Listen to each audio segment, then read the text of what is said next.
Fika pale tukakuta wale abiria tukawaokoa, tukaweka kwenye gari letu la kubeba wagonjwa, tukawakimbiza hospitali ya Kitete.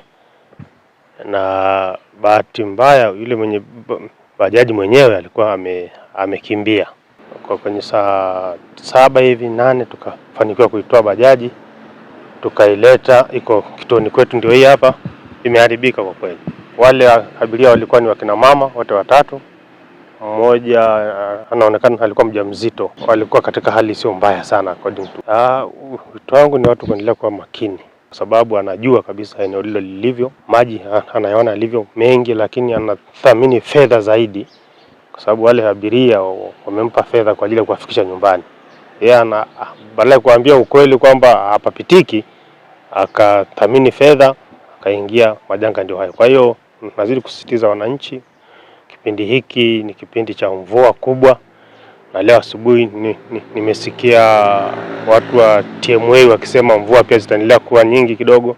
Ni vema watu wawe makini sana, sio tu usiku, wakati wote. Tuko vizuri kwa ajili ya kuokoa, lakini hatupendi sana wazame au wapate tabu ndio tukaokoe. Tunawaombea waepuke ili wasipate tabu, lakini ni kesi inatokea, watupigie simu wakati wote. Sisi tuko standby wakati wote.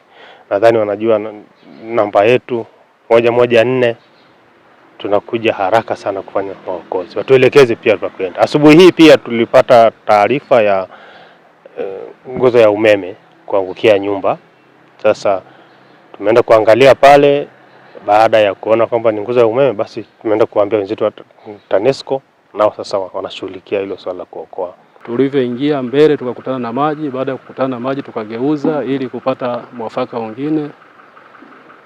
Tunakaribia kufika barabara ya lami, tukakutana na maji tena mengine ambayo yalikuja kwa ghafla na kusababisha kutuzoa na kutuingiza mtaroni. Hazikuchukua muda wakaja fire, wakatoa msaada zaidi ya kunibebea wagonjwa wangu na kuwapeleka hospitali, lakini mpaka sasa hivi wagonjwa wako vizuri na wanaendelea vizuri.